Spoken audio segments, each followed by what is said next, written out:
예, 감사합니다. 예,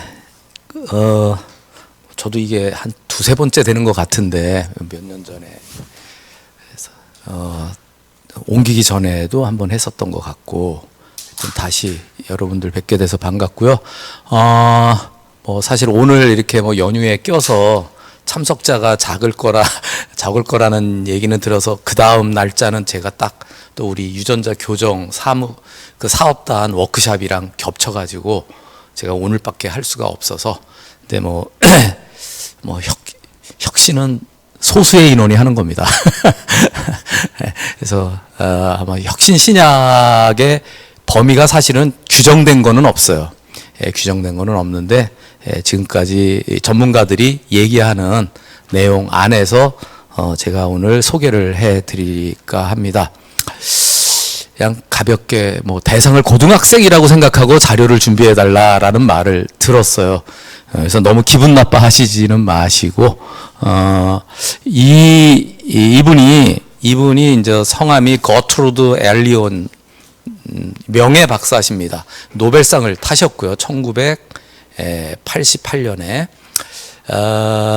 할아버지가 위암으로 돌아가셔서 이제 학교 다닐 때 난 과학자가 돼야 되겠다 해서 이제 공부를 화학 쪽으로 했고, 이제 석사학위까지는 했는데 박사학위 같이 노벨상을 받으셨던 이 히칭스 박사님 랩에 들어가서 같이 연구를 하면서 석사학위를 갖고 연구를 하면서 이제 박사학위를 공부를 병용을 했는데, 박사학위 받는 학교에서 너 둘 중 하나 해라. 회사를 그만두든지 아니면 회사를 다닐 거면 박사 과정을 그만두든지 해서, 이분은 박사보다는 자기는 신약 개발 연구를 하는 게 더 중요하다고 생각해서 박사학위를 포기하고 평생 박사학위는 명예 박사만 뭐 수십 개를 받으셨고, 이제 실제로는 이제 석사학위 자가 노벨상을 받으신 겁니다. 이 두 분은 뭐 거의 영혼의 파트너죠. 사실 이제 이분은 결혼은 평생 안 하셨고, 이 엘리온 박사님은 명예 박사시니까 제가 그냥 박사님이라고 호칭을 하겠습니다. 그래서 평생 두 분이 연구실을 운영하면서 많은 화합물을 합성을 했습니다. 그러니까 이분들이 요즘에도 이제 그 AZT라고 그 에이즈 치료제, AZT라고 해서 핵산 치료제죠. 핵산 치료제는 지금 굉장히 많이 쓰이죠. 여러분들 피곤하면은 허피스 심플렉스 바이러스를 여기 단순 포진 나면은 바르는 게 에이사이클로비아 뭐 이런 건데, 이게 다 핵산 치료제입니다.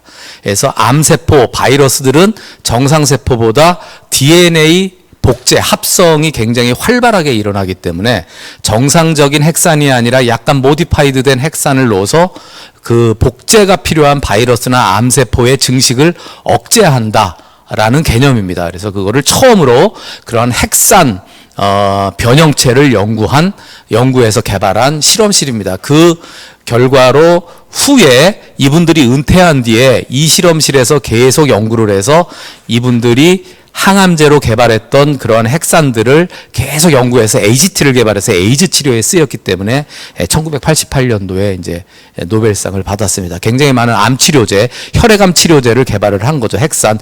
부작용은 있죠. 부작용은 분명히 있습니다. 우리 몸에는 암세포가 아니래도 활발히 분열하는 세포들이 있기 때문에 이제 그러한 부작용, 일반적인 항암제 부작용들이 있습니다. 그러니까 제1세대 항암제라고 보시면은 됩니다. 저분자 물질 항암제. 그래서 이분이 이제 노벨상을 받으면서 하시는 말이, 노벨상도 훌륭하지만 나는 내 평생 환자를 고치는 의약품을 개발해서 약을 만드는 거에 대해서 나는 더 보람을 느낀다라는 말씀을 하셨습니다. 또 그 필립 니들만 박사님이라고 교수님인데, 이분도 이제 굉장히 신약 개발에 굉장히 큰 기여를 하신 분인데, 이분도 그런 말씀을 하신 거죠. 노벨상도 중요하지만 실제로 더 인류에게 중요한 거는 제약회사, 즉 약을 개발하는 사람들이 제일 중요하게 하는 게 개념 증명입니다. 그러니까 학문을 하는 사람들이 논문을 써서 뭔가 이론을 만들어내고 하면은, 그거를 제약사에서는 약을 개발하시는 분들은 그게 정말 이 개념들이 실제 일어날 수 있는가, 이 프로브 오브 컨셉을 인비트로 인비보, 주로 인비보 환자 임상 시험을 통해서 증명을 해서 이제 약을 만드는 사람들이 이제 보통 우리가 이제 약을 개발하시는 약 개발자라고 하시, 이런 분들은 대부분 이제 제약사에 근무를 하시는 거고, 그래서 굉장히 중요한 거다라는 거죠. 뭐 약이라고 하면은 뭐 기도부터 또 무속부터 엄마 손부터 쭉 발달을 해왔고, 모든 약은 드럭입니다. 그러니까 드럭입니다. 이 용량을 어떻게 설정하느냐가 중요합니다. 용량 설정이 잘못됐거나 설정된 용량에 안 맞는 체질을 갖고 있는 사람들은 항상 부작용이 나올 수밖에 없습니다. 그러니까 모든 약은 부작용이 있습니다. 그러니까 그 부작용을 사회가 용인할 정도의 수준으로 폭을 좁혀서 약을 시판하는 일을 하는 게 이제 제약사들과 FDA가 하는 일입니다. 그러니까 무조건 부작용은 있을 수밖에 없습니다. 그러니까 자기의 체질을 잘 살피고 내가 보고 하면서 약도 드셔야지, 그건 누구도 책임져 주지 않습니다. 그거는 이게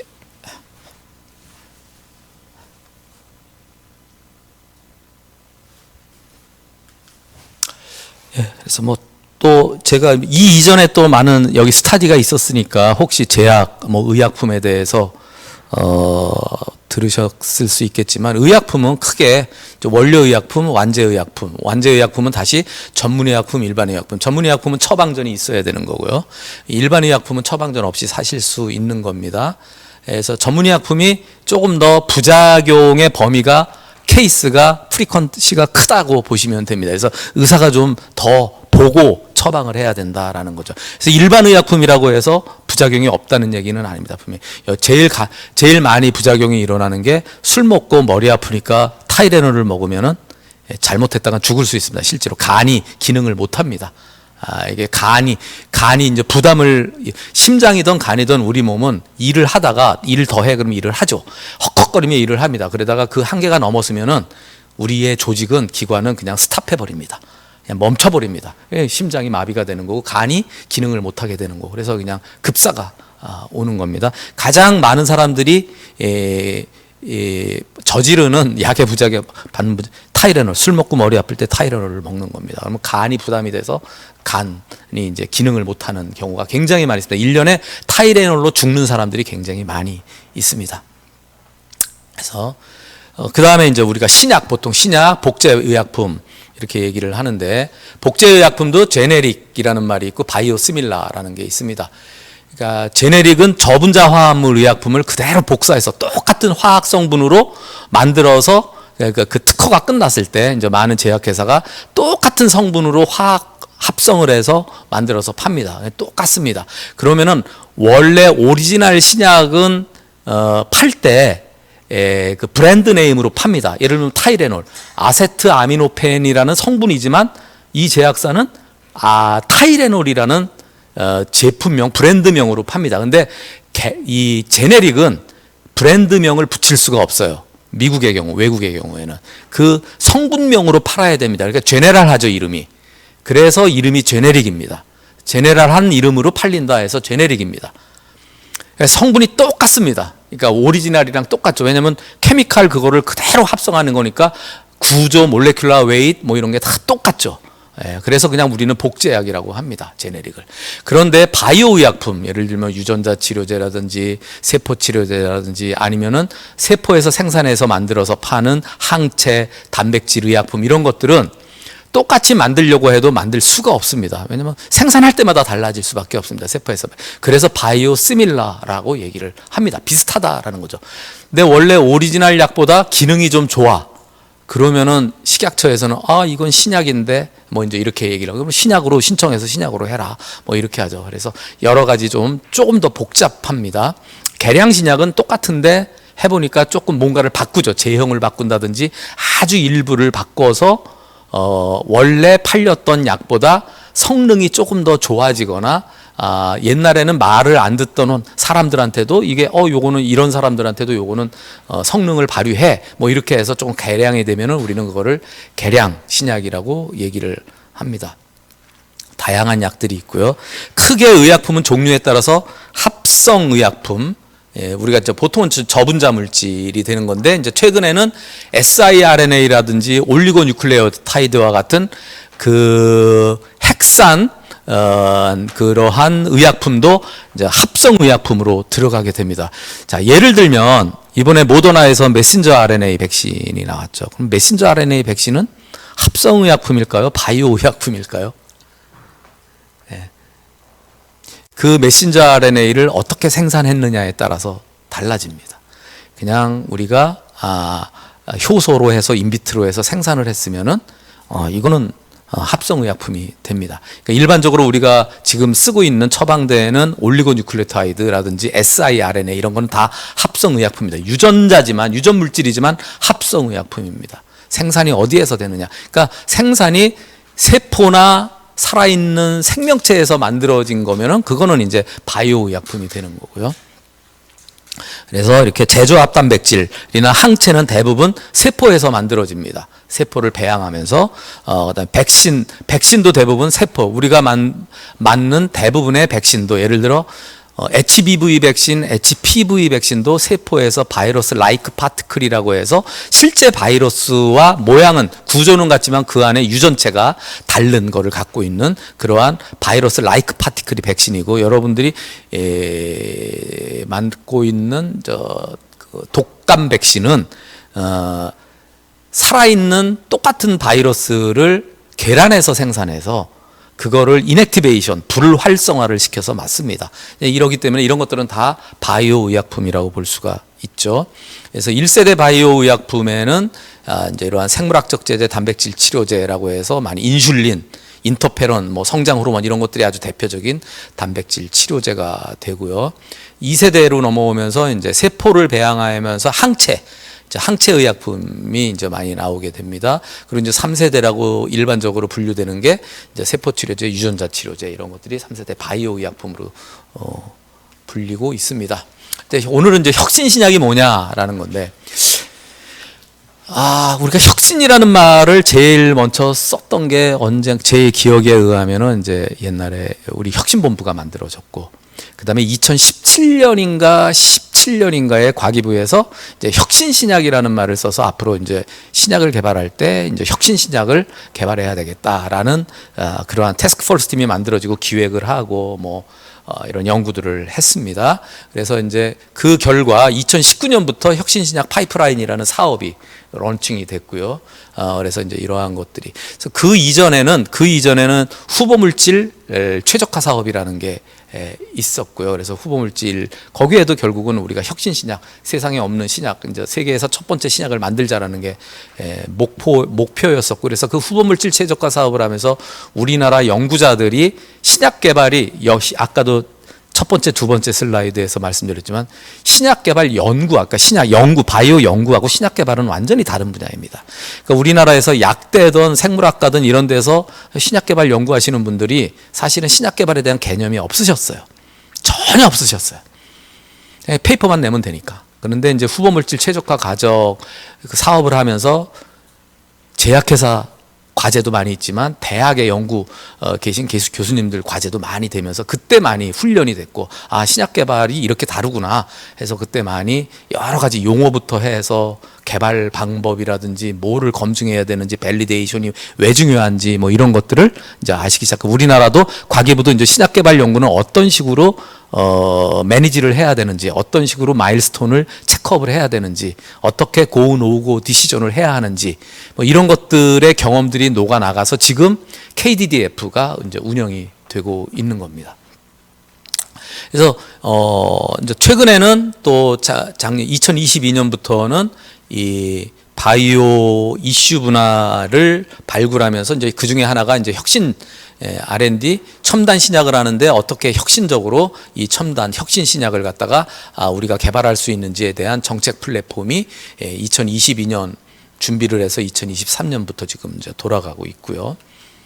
그래서 작년부터 문교 교육부에서는 이제 첨단 분야 학과를 신증서를 시켜주고 있는데, 작년에 이제 처음 선정이 된 학교들입니다. 보시면은 혁신신약 전공, 바이올로직스, 혁신신약학과 이렇게 해서 많은 학교가 새로운 학부를 만드는데 혁신신약을 타겟으로 해서 과들을 갖다가 만들고 있습니다. 그래서 아직 결국 이제 우리나라가 지금 혁신신약이라는 터미놀로지, 어떤 이러한 그 말들이 지금 서로 많이 오고 가고 있는 상황입니다.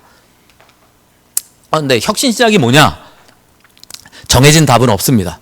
그냥 많은 전문가들이 이런 회의 저런 회의를 거쳐서 어떤 그 범위를, 혁신신약의 범위를 갖다가 이제 이렇게 만들어 놨죠. 먼저 새로운 MOA, 기존에 알려지지 않은 새로운 방식으로, 이게 이제 MOA라고 합니다. 약을 개발하는데 가장 중요한 개념 중에 하나입니다. 모드 오브 액션. 어떤 방식으로 병을 치료하느냐라는 거죠. 어떤 뭐를 방해하느냐, 가서 우리 몸에 가서 어떤 단백질을 방해하느냐, 없는 유전자, 고장난 유전자를 고치느냐, 그래서 돌연변이가 만들어지는 그런 단백질을 대체할 수 있는 방법을 하느냐, 뭐 여러 가지 저분자를 집어넣어서 고장난 단백질을 억제하느냐, 이니비션 하느냐, 이런 여러 가지 모드 오브 액션이라는 게 있습니다. 그래서 이 모드 오브 액션이 굉장히 중요한데, 새로운 모드 오브 액션으로 새로운 방식으로 질병을 치료하거나 예방하는 약물, 기존 약물보다 효과가 크게 개선된 약물, 예를 들면 요즘에 뇌종양 치료제로 사용하는 표준 치료제가 테마졸라이드라는 건데, 뭐 그거 해봤자 한 2, 3개월, 3개월, 4개월, 길어야 6개월 있다가 그냥 다 사망합니다. 100% 사망을 합니다. 근데 이거보다 훨씬 1년을 더 삶을 연장한다든지, 아니면은 진짜 완치를 시킨다든지, 이런 약이 나오면은 혁신신약이 되는 거죠. 기존 약물들이 가지고 있는 부작용을 크게 줄인다든지, 기존에 치료법이 없던 질병을 대상으로 한다든지, 언맷 니드가 있는 거죠. 아예 치료 방법이 없는. 그래서 인간이 가지고 있는 많은 질병 중에서 암을 제외하고 유전자 변이에 의해서 일어나는 질병을 우리가 제네틱 디지즈라고 하는데, 유전병이라고 합니다. 그러니까 부모에게 물려받는 디지즈가 아니라 그냥 유전자 변이에, 유전자 발현 이상에 의해서 생기는 질환들을 다 우리는 제네틱 디지즈, 유전 질환이라고 합니다. 그 유전 질환 중에 일부가 생식세포를 통해서 자식한테 물려지면 우리는 그거를 인헤리티드 디지즈라고 얘기하죠. 그러니까 이건 유전성 질환이죠. 유전 질환이 아니라 유전성 질환입니다. 그러니까 유전성 질환은 유전 질환의 그냥 부분 집합이라고 보시면 됩니다. 그래서 기존의 치료법이 없는 대부분의 유전성 질환은 기존의 치료법이 없었어요. 없습니다. 이제 지금 유전자 치료로 이러한 질환들을 치료하고 있는 거죠. 이제 이런 거를 혁신신약의 범위로 지금 일반적으로 이제 생각을 하고 있습니다. 다시 말하면은 저 네 가지의 혁신신약의 범위를 생각한다면, 혁신신약은 어느 시대에나 있었던 겁니다. 혁신신약이 지금 21세기에 와서 처음 생긴 게 아니죠. 항상 지금부터 200년 전이라도 못 고쳤던 어떤 질환을 고치는 어떤 약이 나왔으면 혁신신약인 거죠. 그러니까 혁신신약은 21세기에 뿡 새로 나온 게 아니라 옛날부터, 과거부터 신약이라 하면 대부분 혁신신약인 거죠. 이 범위에 의하면은 여러분들 잘 아시는 우두법, 우린 종두법이라고 하죠.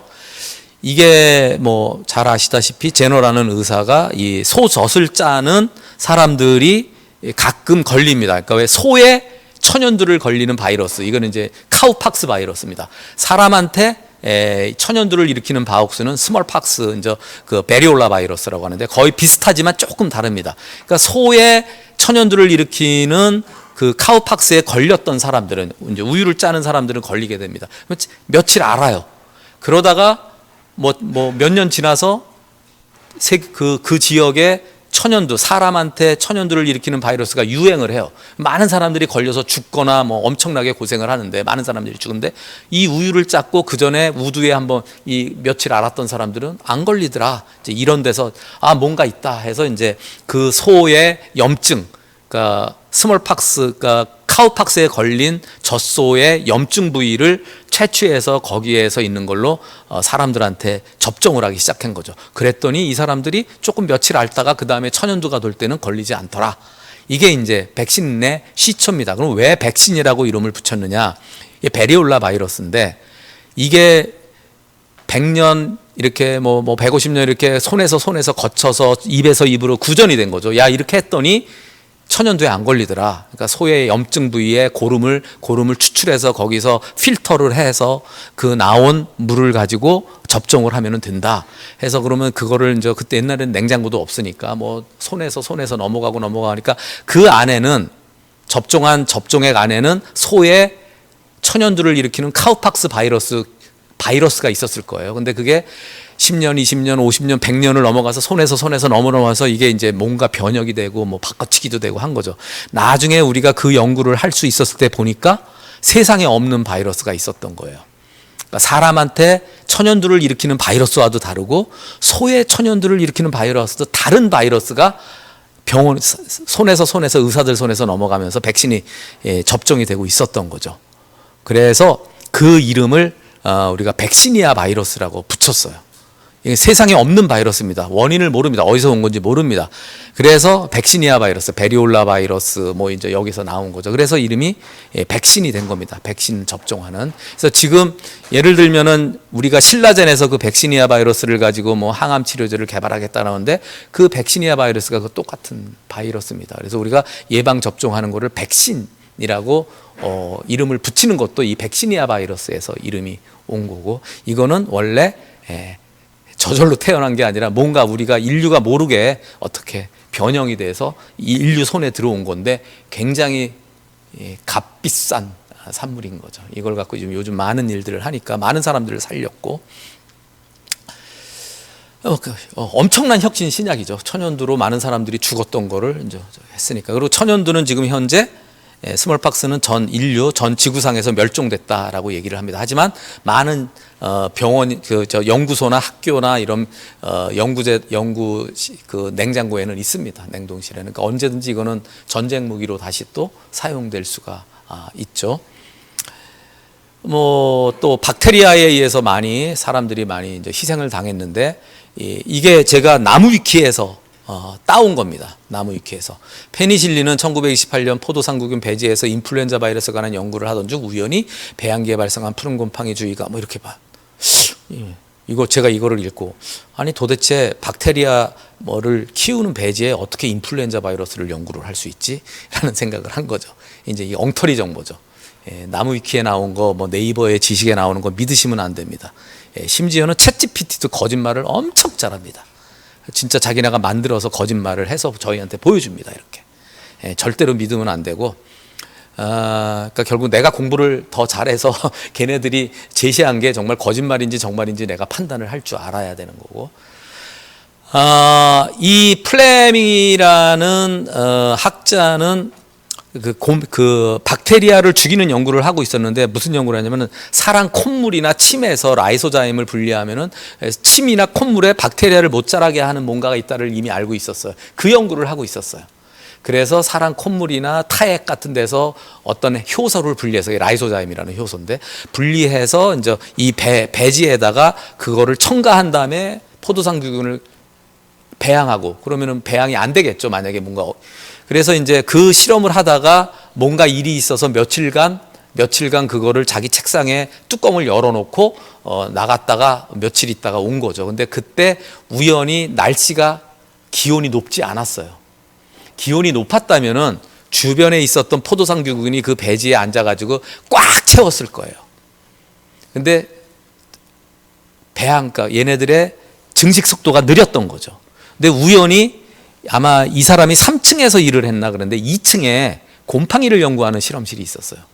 곰팡이를 연구하는 실험실에서 우연히 포자가 날아다니다가 3층에 와서 저 배지에 딱 앉아서 곰팡이가 자란 거죠. 이렇게 곰팡이가 자란 거죠. 그랬더니 이 사람이 와서 딱 보니까 뭔가 이상해.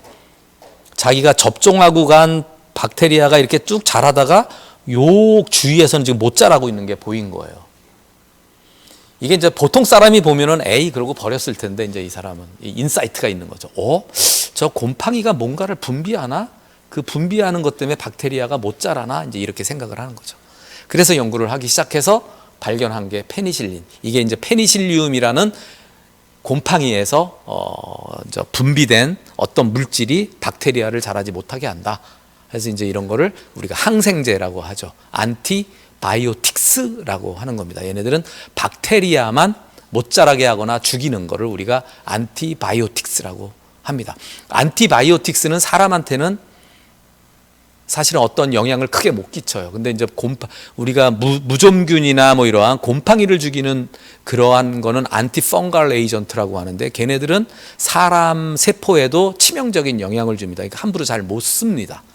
잘 못 쓰고, 근데 항생제는 이제 우리가 잘못 쓰면 내성이 생기니까 굉장히 엄하게 엄격하게 제한을 하고 있죠.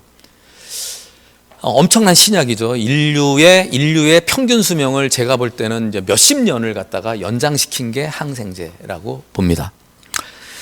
이 1차 세계대전 때 독일이 머스타드 가스라고 해서 생화학 무기를 썼어요. 2차 세계대전이 이제 발발을 했고 미국이 참전을 하는 걸로 결정을 했고, 그랬더니 미국에서 정부에서 보니까 미군이 이제 유럽에 가서 전쟁에 참전을 하는데 쟤네들이 또 독가스를 쓰면 어떡하지 해서 미국에 있는 과학자들에게 야, 옛날에 1차 세계대전 때 독일이 썼던 독가스에 대해서 연구를 해봐 해서 이제 연구소가 만들어집니다. 그 연구를 진행했던 사람들이 굿맨, 길맨, 예일대학에서 이 박사들이 연구를 했어요. 그랬더니 얘네들이 사용했던 머스타드 가스는 보니까는 뭔가 우리가 연구를 쭉 해보니까는 어떤 세포에 그 백혈구 수가 굉장히 감소를 시키더라. 보니까 정상 세포는 그렇게 영향을 크게 안 주는데 백혈구 수가 감소하더라. 그러니까 이 사람들이 전쟁이 끝났어요. 전쟁이 끝나고 난 다음에 이거 항암제로, 백혈병 치료제로 개발을 하면 되겠다 해서 이 사람들이 슬론과 캐터링이라고 하는 엄청난 부자한테 제안을 합니다. 야, 돈 좀 줘. 너희 돈 좀 투자해. 그래서 슬론 캐터링 연구소가 생깁니다. 그러면서 이 항암제 연구가 시작을 했고, 실제로 이 연구소에서 엄청난 항암제들이 계속 개발이 됩니다. 그러면서 그때 뉴욕에 있던 메모리얼 병원이라는 병원과 슬론 캐터링 연구소가 합칩니다. 그래서 지금 뉴욕에 가면 세계 3대 암 치료 센터인 메모리얼 슬론 캐터링 암 센터가 생깁니다. 세계 3대 암센터입니다. 우리나라에서도 재벌들이나 좀 돈 있고 좀 힘 있는 사람들이 암에 걸리면은 이제 여기를 많이 가서 치료를 받습니다. 여기하고 텍사스 MD 앤더슨하고 그 다음에 저기 미네소타에 있는 제 이름을 까먹었네. 하나 또 굉장히 유명한 암 센터가 있는데 그 세 개가 이제 3대 암 센터인데 전신이 되죠. 여기서 엄청난 항암제들이 쭉 개발이 됩니다. 이제 이것도 이제 암을 치료할 수 있는, 물론 부작용이 있죠. 우리가 얘기하는 저분자화물, 우리가 항암 치료 받는다 그러면 나오는 부작용이 다 나오게 됩니다. 왜냐하면 정상세포에도 영향을 주기 때문에. 그래서 보면은 이와 같은 저분자 화합물을 개발을 해서 우리가 이제 약을 치료하는데, 대부분의 저분자 화합물은 우리 몸에 있는 어떤 단백질 또는 어떤 리셉터, 어떤 그런 여러 가지 이러한 우리 세포에 있는 DNA가 타겟일 수도 있고 이런 거를 방해하는 겁니다. 저분자 물질들이 가서 거기에 바인딩을 해서 이러한 우리 몸에 있는 단백질, 핵산 이러한 것들과 바인딩을 해서 제기능을 못하게 하는 이니비터들입니다. 이니비터들. 그리고 이런 것들이 개발이 이제 대부분 신약은 다 이제 저분자 물질이었죠. 저분자 물질이었고, 부작용이 있어도 이제 우리가 베니핏이 크니까 리스크에 비해서 어쩔 수 없이 이제 쓰게 됐던 거고. 그런데 이제 1953년에 제임스 왓슨과 프랜시스 크랙이 DNA 이중나선 구조를 밝히고, 이걸로 62년에 이제 윌킨스와 같이 3명이 노벨상을 받고요. 그러면서 이 DNA 구조, 몰레큘라 바이올로지가 이제 태동이 됐고, 이 몰레큘라 바이올로지, DNA와 관련된 걸 연구로 60년간, 제가 이게 이제 10년 전에 제가 어디에 하나 써달라 그래서 이제 만든 건데, 이제 2013년에 DNA 발견 60주년을 이제 저기에서 써달라 그래서 그때 해봤더니 이 60주년 됐을 때 이걸로 노벨상을 16번을 탔어요. DNA와 관련해서. 지금 이제 10년이 더 지났는데 이제 훨씬 또 많은 노벨상을 탔겠죠. 아무튼 분자 생물학이라는, 그러니까 분자, 몰레큘라 제네틱스라는 것이 이제 태동을 하면서 엄청난 발전을 하게 됩니다. 그러니까 생명의 근원을 알게 되는 거죠. 완전히 메커니즘을 알게 되는 거죠. 그러면서 2016년에 이제 여러분들 잘 아시는 이 스위스에서 하는 이 월드 이코노믹 포럼이 있죠. 이게 무슨 컨퍼런스라 그러죠? 예? 예, 그걸 여기 도시 이름이 뭐죠? 스위스에? 예, 저도 까먹어서 그래요. 그러니까 나이를 먹으니까 계속 까먹어요. 그래서 매년 하죠. 근데 뭐 사실 거기는 경제인들이 이제 자기네들 파워를 과시하려고 뭐 대통령들도 초청하고 뭐 이제 이렇게 하는데, 다보스 포럼이라고 하죠. 다보스 포럼. 예, 다보스 포럼. 아, 이게 요새는 다 이렇게 깜빡깜빡합니다. 여기에 이제 다보스 포럼에서 이 사람이 슐츠가 이게 이제 책을 이제 내죠. 다보스 포럼 의장일 겁니다. 그래서 이제 제 4차 산업혁명이라는 얘기가 여기 잠깐 나옵니다. 근데 4차 산업혁명이라는 말은 전 세계에서 잘 쓰지 않는 용어입니다. 예, 용어고요. 이제 독일에서 인더스트리얼 이볼루션, 인더스트리얼 뭐 3.0, 인더스트리얼 4.0 이렇게 나오죠. 왜냐면은 우리가 이제 결국은 실물 경제, 제조업이 중요한데, 뭐 미국하고 영국이 짝짝꿍 맺어가지고 금융 경제를 통해서 제조업을 핸들링을 하려고 하니까 독일이 이러면 안 되는데 하면서 이제 제조업의 강국의 위치, 그다음에 제조업의 어떤 힘을 계속 유지하기 위해서 독일이 뭔가 변화해야 되겠다라고 해서 이제 인더스트리얼 3.0, 4.0이 나옵니다. 그거를 가져다 차용한 게 4차 산업 혁명이라는 말로 이 사람은 그거를 포장을 한 거고, 그래서 뭐라 그랬냐면은 디지털, 이게 IT죠, IT. 그다음에 피지컬. 이 피지컬은 소위 말하면 이제 전자공학이라고 보면 되십니다. 그러니까 물론 그 전자공학의 발전에는 사실 물리학이 없으면 안 되는 거기 때문에 이제 피직스라고 하고요. 그다음에 바이올로직스에서는 제네틱스입니다. 유전학. 특히 이제 분자 유전학. 이 발전이 이 세 개의 학문 영역이 엄청나게 발전을 했기 때문에 얘가 융합을 하면은 이 세상이 바뀐다라는 얘기입니다. 좋아진다가 아니라 바뀐다라는 얘기입니다. 그러니까 세상이 바뀌니까 바꿀 게 많은 거죠. 법도 바꿔야 되고, 도덕도 바꿔야 되고, 종교도 변해야 되고, 그러니까 개인정보부터 시작해가지고 여러 가지로 바뀔 거. 잡도 없어지는 게 많고, 그럼 어떻게 할 거냐? 새로 생기는 잡도 많고, 거기에 따라서 바뀌는 많은 사회 시스템, 법률도 바뀌어야 되고, 뭐 엄청나게 바뀝니다.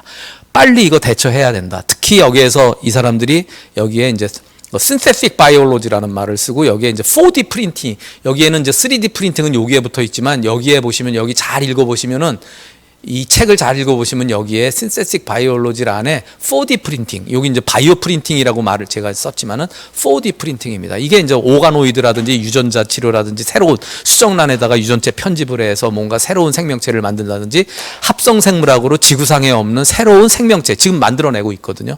이런 게 합성 생물학이고, 이 합성 생물학의 결과물은 4D 프린팅입니다. 왜냐하면은 시간이 필요하기 때문에 3차원으로 얘네들이 잘하잖아요. 이게 4D 프린팅입니다. 그러니까 합성 생물학의 파이널 프로덕트가 4D 프린팅입니다. 새로운 생명체가 나오는 거기 때문에. 이거에 대한, 그래서 신세틱 바이올로지에서 지금 가장 앞서 있는 게 신세틱 바이올로지입니다. 바이러스학에서 합성 생물학을 이용해서 세상에 없는 바이러스를 지금 계속 만들어내고 있어요. 저희도 지금 맨날 만들어내고 있어요. 저희 실험실에서도. 세상에 없는 바이러스를 계속 만들어내고 있어요. 예. 위험하죠. 못하게 하는 게 아니라 얘네들은 어떻게 대처할 거냐 해서 이제 회의를 하고 그 대처 방안들을 만들어내죠. 근데 그게 파지티브 레귤레이션이 아니라 네거티브 레귤레이션으로 가는 게 중요한 거죠. 자, 이렇게 해서 이게 지금 사실은 미국, 우리나라도 마찬가지지만 매년 초에 연두교서라는 거를 대통령이 발표를 합니다. 기자회견을 하는 거죠. 앞으로 우리는 이러이러한 게 중점을 두고 우리나라는 그 말을 하겠다. 2015년인가 6년이죠. 이게 아마 2015년 1월 30일 날 신문인데, 오바마 대통령이 연두 기자회견을 하면서 이제 프리시즌 메디슨, 정밀의학에 대해서 미국이 이러한 투자를 하고 질병에서 해발. 그러니까 정밀의학은 대부분 이제 암 치료입니다. 암을 이제 대상으로 하는 거고, 이때 같이 이 여자 고등학생을 데리고 나와서 소개하고 얘가 이제 코멘트도 하고 이럽니다. 누구냐? 얘가 이 아이입니다. 일라나 사이먼이라는 아입니다. 얘가 11살인가 12살 때 희귀암에 걸립니다. 희귀암에. 그러니까 치료제가 없죠. 치료 방법도 없고 왜 이 암이 일어나는지도 모릅니다. 암에 걸렸어요. 근데 아버지가 록펠러 유니버시티의 바이오 피직스, 셀룰라 바이오 피직스의 교수입니다. 얘는 그래서 중학교 때부터 아버지 랩에 가서 실험을 합니다. 내 암이 원인이 뭐냐. 그리고 또 다른 랩의 아버지 친구 랩이랑 공동 연구를 하면서 또 유튜브를 통해 가지고 공개하면서 너 암 조직 좀 보내달라. 그래서 자기 아버지랑 같이 실험을 합니다. 그래서 엄청난 논문을 냅니다. 아마 제가 알기로 네이처인가 사이언스의 논문이 나갔을 거예요. 그리고 스탠포드에 들어가고 지금 아마 박사과정에 있을 겁니다. 이게 우리나라 같았으면 난리가 났었겠죠. 뭐라 그러죠?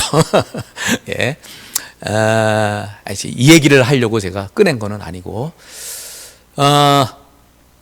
아까 말씀드렸던 네거티브 레귤레이션, 여기는 뭔가 사실관계를 확인하고 괜찮으면은 아무런 지탄을 받지 않습니다. 그러니까 뭐라 그러죠? 마녀 사냥이라든지 뭔가 파퓰리즘을 이용해서 뭐 이런 게 잘 안 물론 뭐 전하라라고 안 일어나지는 않겠지만 그래도 비교적 그런 거는 좀 왜 이 얘기 말씀을 요 사진을 보여드리느냐 하면은 이 사람이 제임스 윌슨입니다. 나이가 지금 70 몇 살이죠? 저보다 한 7, 8살 많으신 분인데, 제임스 윌슨, 유펜, 유니버시티 오브 펜실베니아 교수고, 유전자 치료의 가장 대가입니다.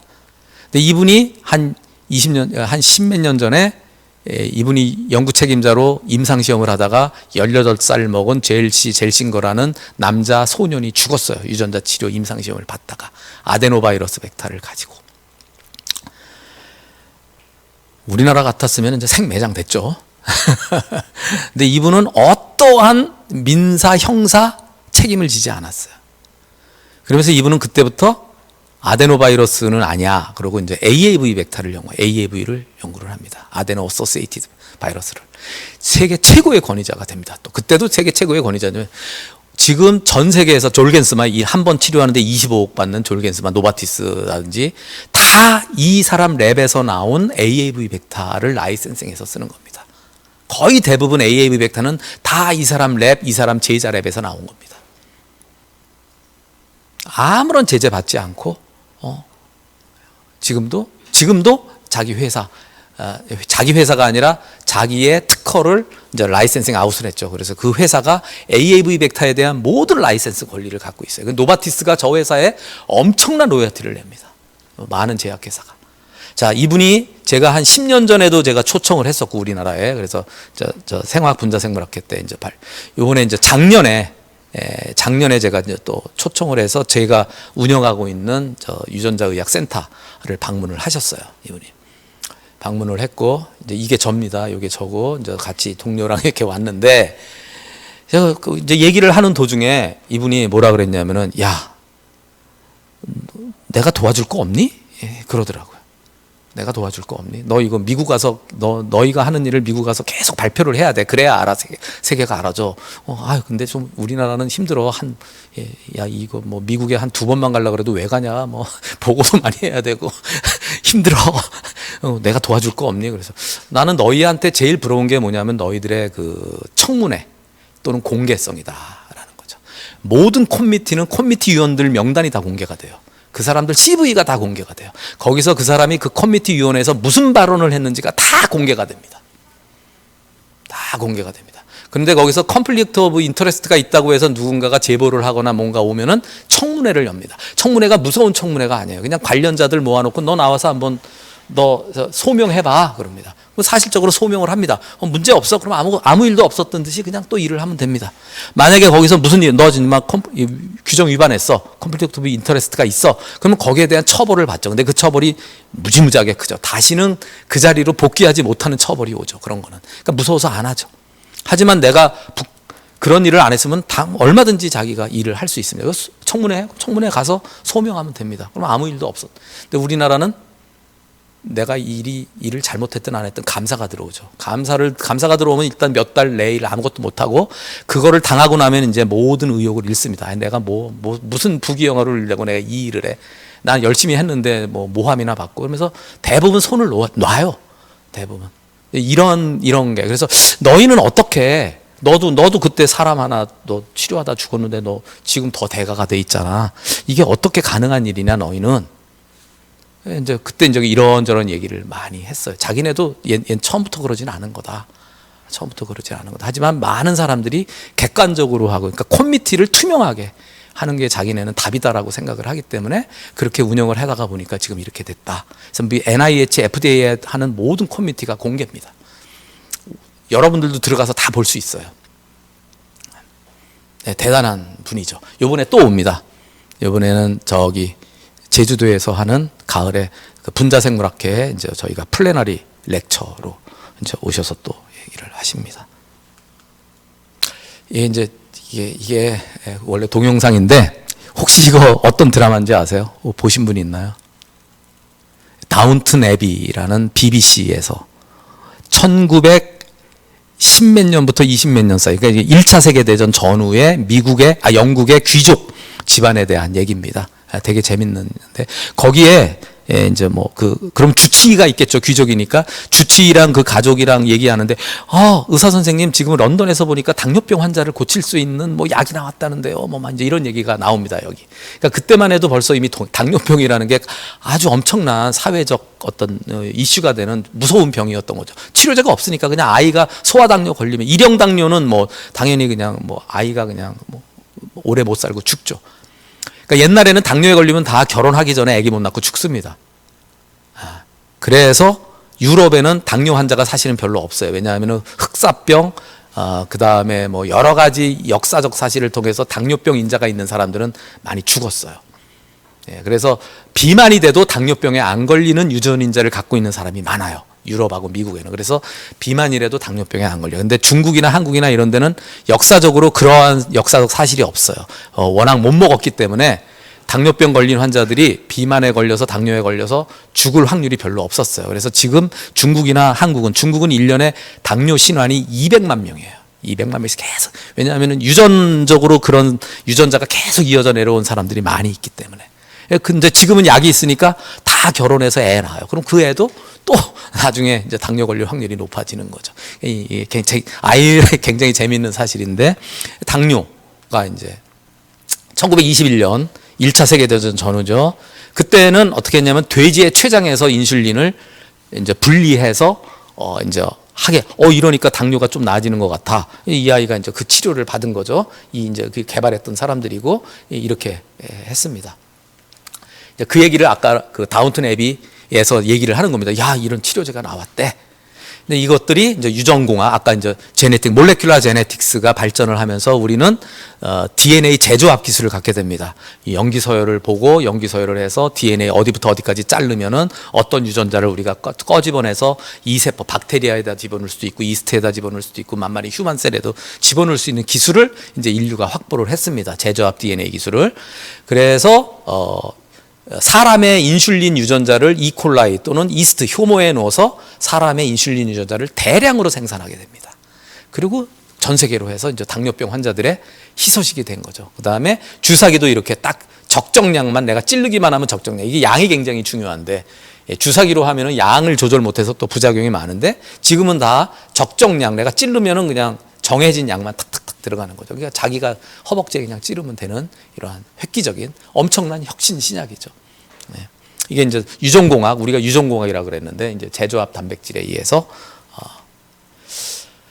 이러한 리컴비넌트 DNA 테크놀로지. 그래서 1970년대 중반부터 유전공학이라는 말이 전 세계를 휩쓸었고 우리나라도 많이 했고, 그래서 그 유전공학을 연구하는 사람 중에 이 허버트 보이어라는 사람이 나는 이제 대학 실험실에서 연구하는 거 때려치고 나는 약을 개발할래. 이걸 이용해서 해서 이 논문들을 내고 이걸 엄청난 걸로 라이센싱을 합니다. 엄청난 값을 주고 라이센싱을 합니다. 이 페이턴트가 1973년에 어플라이해서 80년에 페이턴트가 이제 들어갔고 이걸로 이제 엄청난 돈을 벌게 되죠. 이래서 만들어진 회사가 제넨텍입니다.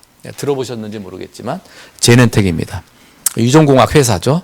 그래서 성장 억제 호르몬이라든지 이런 거, 아까 그 이 인슐린을 갖다가 여기서 개발을 한 겁니다. 이걸 개발을 해서 엘리릴리에 판매를 했고, 인터페론이라든지 이런 것들을 쭉 해서 나중에 로슈가 이제 세계 최고의 제약회사죠. 로슈가 이 제넨텍을 인수를 합니다.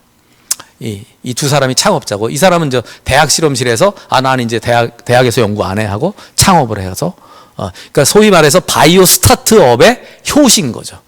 그래서 엄청난 성공을 거두게 된 겁니다. 이분이 이제 리컴비넌트 DNA 테크놀로지를 이용해서 노벨상을 1980년도에 받습니다. 그러니까 이제 우리는 염기서열을 해독할 수 있고 어떤 유전자가 어디부터 어디까지인지 알고 이거를 잘라낼 수 있고 이거를 붙여줄 수 있고 이러한 DNA 제조학 기술이 가능하다라는 것을 증명해서 노벨상을 받고 자, 그래서 이러한 리컴비넌트 단백질, 우리가 제조합 단백질 신약이 이때부터 나오기 시작합니다. 인슐린, 성장 호르몬, 뭐 이래서 다 다양한 뭐 그다음에 혈우병 걸린 사람들한테 치료하는 거 뭐 이런 아주 다양한 이러한 그 인터페론, 인터루킨 뭐 이런 다양한 재료 이제 단백질 신약이죠. 단백질 신약. 아까 이제 1세대 항암제 말씀을 드렸는데 부작용이 셌다 그랬죠. 그래서 이제 부작용이 없는 항암제의 개발이 필요한 거고, 그래서 2세대 표적 항암제라는 겁니다. 이게 표적 항암제라는 건데, 암세포가 가지고 있는 특징만을, 그러니까 암세포는 그 전에 항암제는 암세포는 좀 더 활발히 분열한다라는 거였는데, 우리 몸에도 분열하는 세포가 있기 때문에 부작용이 컸는데, 이번에는 그 암세포의 조금 더 스페시픽한 특징을 공격하는 항암제들을 만드는 것이 성공을 했죠. 그걸 우리가 표적 항암제라고 합니다. 대부분 암세포에는 카이네이즈, 인산화시키는 효소가 활성화되어 있어요. 그래서 그 카이네이즈를 표적한다든지 아니면은 그러한 카이네이즈나 어떤 단백질들이 암세포에서 특이적으로 많이 발현하는 그 단백질들이 암세포 표면에 있을 때 그 표면을 공격하는 그런 항체 신약들이 개발이 되기 시작했습니다. 가장 대표적인 게 아마 많이 들으셨을 거예요. 허셉틴이라는 거. 아바스틴, 허셉틴, 항체입니다. 항체인데 허셉틴은 유방암이라든지 아니면은 뭐 뇌암, 뭐 어떤 일부 암에 허셉틴이라는 단백질이 많이 발현을 해서 세포 표면에 이렇게 암세포 표면에 이렇게 많이 나와 있습니다. 이거를 여기에 반응하는 붙는 항체를 개발을 했더니 이 항체가, 물론 항체를 개발하면 여기 붙는 놈이 나올 수도 있고 여기 붙는 놈이 나올 수도 있고 뭐 여러 가지가 나오는데 어떤 특정 부위에 가서 붙는 항체를 쳤더니 암세포가 죽네라는 거를 갖다가 발견을 한 거죠. 이렇게 해서 개발한 게 이 허셉틴을 타겟으로 해서 이 헐투라는 단백질을 표적으로 해서 만들어진 단백질의 신약의 항체 신약의 이름이 허셉틴입니다. 엄청난 환자들을 치료를 했습니다. 그래서 이렇게 이러한 표적 항암제는 항체뿐만 아니라 저분자 물질도 있습니다. 그래서 이렇게 아까 조금 전에 말씀드린 이 헐셉틴, 이 헐셉틴은 브랜드 네임입니다. 브랜드 네임이고 얘네들의 제네릭 네임은 요런 거고 맵, 케미칼 네임 요거의 이제 제네릭 네임이 요거죠. 트라스추맙.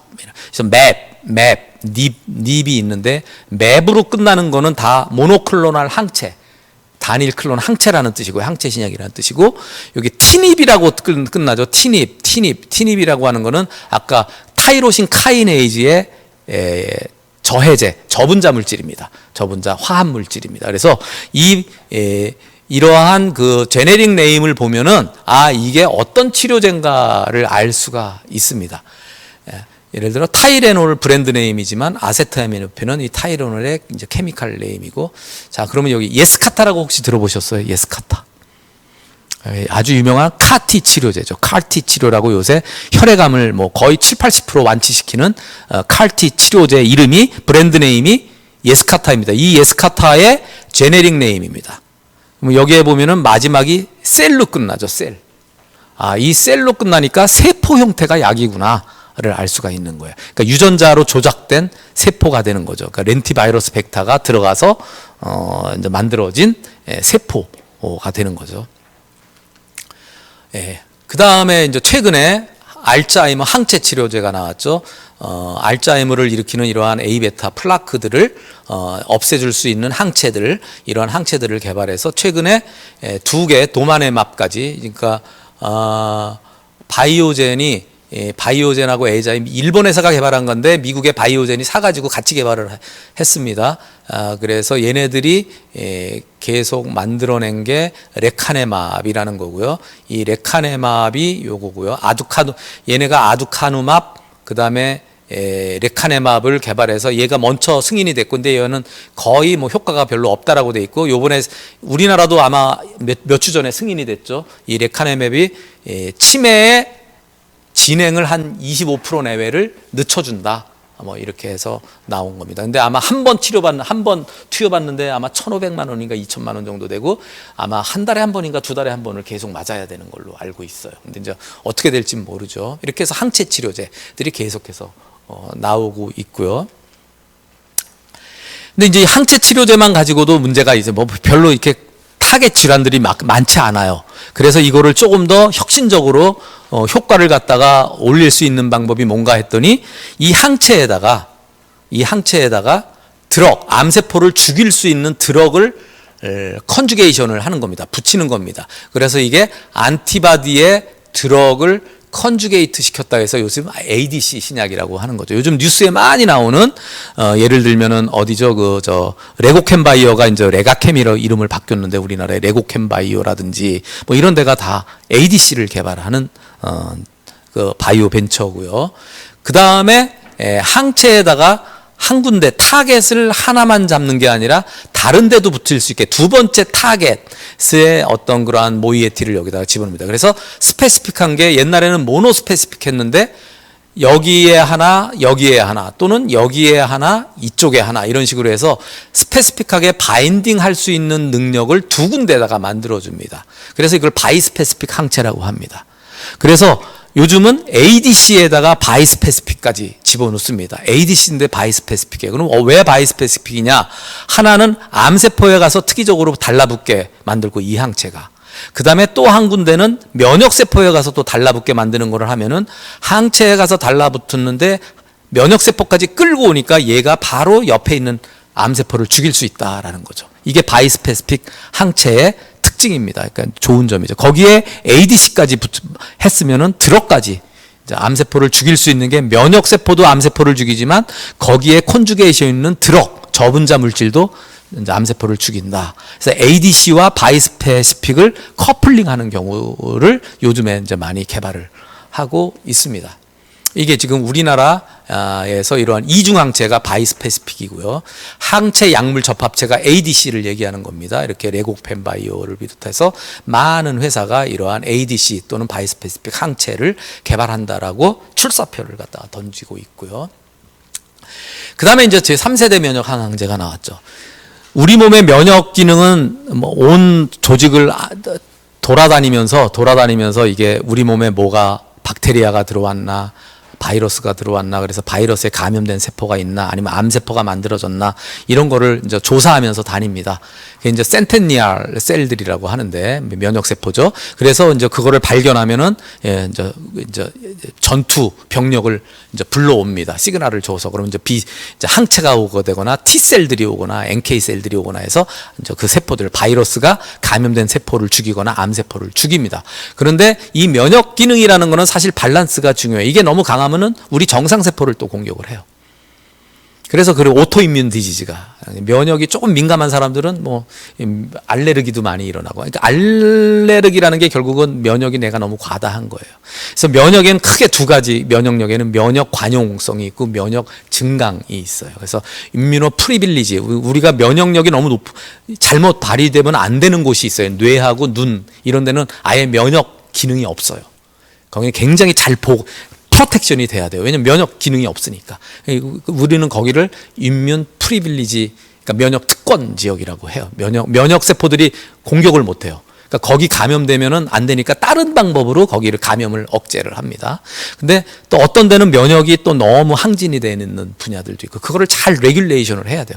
우리 우리 면역 시스템은 그 밸런스를 이루는 게 돼요. 근데 사람이 완벽하지 않으니까 어떤 사람은 그 밸런스가 잘 이루어져요. 그러면 알러지도 잘 안 걸리고 뭐 바이러스 걸리면은 쉽게 인네이트 이뮤니티 선천 면역으로 뭐 막아내고 그러는데 그게 잘 안 되는 사람은 나 감염도 안 됐는데 아프고 면역 세포가 나를 공격하고 또 감염되면은 그냥 우리 몸의 면역 기능이 걔를 방어하지 못하고 그냥 나는 많이 아프고 이제 사람마다 이게 다른 거죠. 이게 굉장히 사람마다 스펙트럼이 넓습니다. 굉장히 넓어요. 그 중에 하나가 얘네들이 우리 면역세포가 한 단계 더 하는 게 임뮨 체크포인트 이니비터라는 게 있어요. 그러니까 임뮨 체크포인트라는 거는 유병서, 검문소죠, 검문서. 면역세포가 딱 가서 어떤 암세포 같은 거를 갖다가 딱 있어서 가서 했어. 야, 너 암호돼. 한 거죠. 근데 암세포는 암호가 없어야 되거든요. 근데 우리 몸의 암세포 중에는 그 암호를 아는 놈이 있는 거예요. 그래서 나 정상세포야. 하고 이렇게 암호를 댑니다. 얘가 얘 튜머 안티젠 같아 해서 얘가 가서 붙어서 죽이려고 이 2차 검문 너 암호가 뭐야 했더니 원래 암세포라면 이게 없어야 되는데 상당히 많은 암세포들이 이거를 발현을 해요. 그래서 그러면 얘는 얘를 공격 안 하고 갑니다. 이러면 암치료제가 효과를 못 하는 거죠. 그래서 암세포를 조사를 해서 암 환자가 오면은 이 암세포에는 PDL1이라든지 아니면은 PDL1을 많이 발현을 한다든지 아니면은 이러한 PD1을 억제를 한다든지 뭐 이런 식으로 해서 얘네들을 억제하면은 얘가 붙는 거를 억제하면은 얘가 요 암 항원을 인식해서 들어가서 붙으면은 얘를 확인하지 않고 확인 못하게 하는 거죠. 못하게 하고 얘가 얘를 죽일 수 있게 하는 거죠. 이렇게 해서 이러한 PDL1 암세포가 만들어내는 PDL1 단백질 또는 이 면역세포가 이 암호를 디텍션해서 해석하는 이 PD1 이러한 단백질을 가서 방해하는 항체를 만들어낸 거죠. 그 항체가 가서 얘네들을 방해하면은 얘가 얘를 죽일 수 있다. 그래서 이러한 항체들을 임문 체크포인트 이니비터라고 얘기를 해요. 면역 관문 억제제. 그러니까 면역 관문이라는 게 이제 임문 체크포인트라는 말입니다. 관문. 우리가 부대 들어가려면은 헌병이 지키고 있는 보초가 지키고 있는 거기를 통과해야 되잖아요. 그러니까 그런 거라고 보시면 됩니다. 거기를 무력화시킨다고 보시면 되는 겁니다. 이런 게 이제 면역 관문 억제제 항체라고 엄청나죠. 그래서 이러한 항체가 개발된 암들은 거의 30%가 완치가 돼요. 그런데 나머지 70%는 그래서 그 나머지 70%는 왜 워킹을 안 하는가? 치료제가 치료를 못 하는가를 또 조사를 하죠. 그랬더니 면역력이 워낙 떨어져 있는 사람들은 안 되는 거죠. 면역력이 워낙 떨어져 있는 사람들은 이거를 가서 억제를 해도 와서 들러붙어서 얘를 죽일 수 있는 이러한 면역세포들이 항암 면역세포들이 이제 우리 몸에 별로 없으면 안 되는 거죠. 그러면 이 세포들을 어떻게 하면은 또 증강시킬 수 있는가라는 또 다른 우리가 언맷 니드가 나오는 거죠. 그렇게 해서 나오는 것들이 이제 바로 이런 온콜리틱 바이러스를 이용한 항암, 면역 항암 치료제라든지 아니면은 메신저 RNA를 이용해서 항암 기능을 올린다든지 아니면은 여러 가지 다양한 인면 사이토카인들을 집어넣어서 그 암 환자의 면역력을 올려주는 병역요법들을 지금 이제 임상 시험을 굉장히 많이 하고 있고요. 그래서 이게 면역 항암제랑 면역 항암요법하고는 좀 구분을 하셔야 돼요. 그러니까 면역 항암제는 아까 말씀드린 그러한 항체 또는 저분자 화합물을 가지고 암세포의 환자의 면역 기능을 향상시켜서 암을 치료하는 항암제를 면역 항암제라고 합니다. 근데 이제 면역 항암 치료는 그거를 포함해서 카티와 같은 유전자 치료제라든지 다양한 것들, 방사선 치료도 면역 항암요법이에요.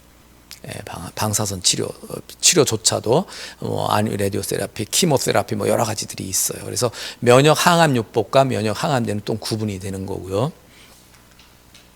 자, 그래서 혁신신약의 혁신이란 이거 제가 이제 한번 붙여봤어요. 혁신이란 비전을 실행하고자 하는 의지와 행위다라는 거죠. 비전이 뭐냐? 그러니까 비전은 꿈과도 좀 희망과도 조금 구분이 되는 거죠. 비전이라고 하는 건 조금 약간 사회적 함의를 포함되어 있고 내가 어떤 책임감이 포함되어 있는 거든. 나만의 꿈을 이루기 위한 어떤 그게 아니라 나를 포함한 이 사회가 이루어야 하는 어떤 목표를 그런 걸 비전이라고 보는 거죠.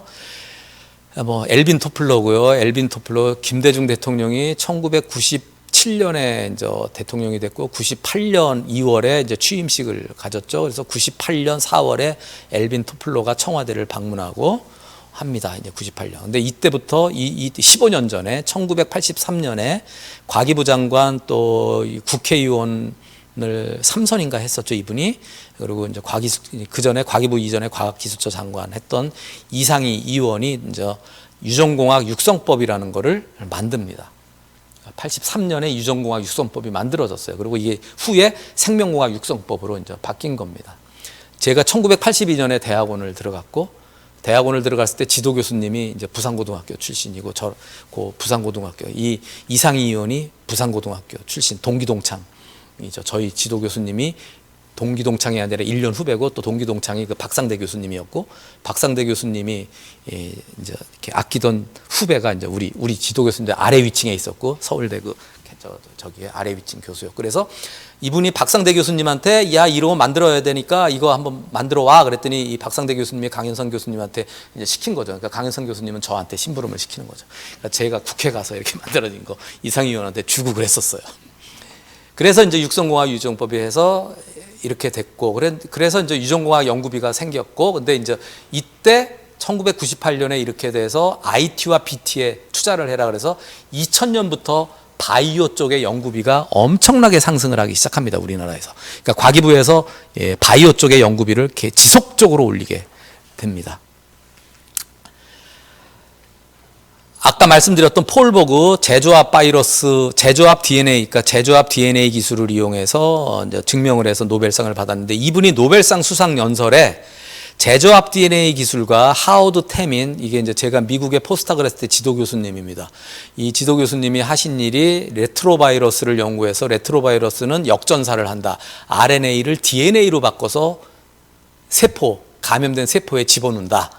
요 기술을 두 개를 이용을 하면 유전자 치료를 할 수 있다. 즉 치료 방법이 전혀 없었던 유전병에 대한 치료를 할 수 있다라는 거죠. 돌연변이가 일어난 유전자를 대체할 만한 와일드 타입 유전자를 제조합 DNA 기술로 클로닝을 해서 이거를 레트로바이러스에 실어서 그러니까는 제조합 바이러스를 만들어서 이 바이러스를 환자 세포에 감염을 시키면은 그 세포에서 정상적인 단백질을 만들어내니까 그 병이 치료될 거다라는 아이디어를 1980년도 노벨상 수상 연설 때 합니다.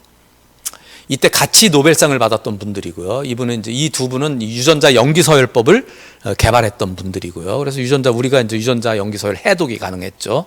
그래서 그걸 분석해서 제조합 DNA 기술로 우리가 마음대로 이제 매니퓰레이션을 하게 됐고 제조합 바이러스를 만들게 됐고 이걸로 유전자 치료를 하게 됐죠. 이분이 NIH에서 유전자 치료를 이끌었던 사람입니다. 1980년에 이 말을 했는데 10년 후에 NIH에서 유전자 치료를 시행을 합니다. 환자한테. 딱 10년이 걸린 거예요.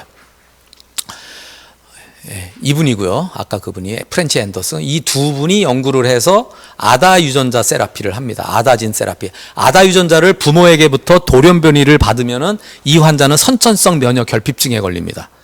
그러니까 이 정상적 아다 유전자, 와일드 타입 아다 유전자를 레트로바이러스에 집어넣어서 그러니까 제조합 레트로바이러스를 만드는 거죠. 원래 이 레트로바이러스는 암을 일으키는 바이러스인데 그와 관련된 유전자는 다 떼버리고 치료 유전자만을 넣는 거죠. 치료 유전자를 넣어서 배양을 해서 환자의 세포에 집어넣는 겁니다. 환자 세포에 집어넣는 거죠. 지금까지 100% 성공입니다. 모든 환자가 완치가 되고요. 이미 이게 스트림벨리스라고 해서 2016년에 품목 허가를 받아서 지금 팔리고 있고요. 아마 한 3억 정도, 가격은 한 3억 정도 되고 있고요.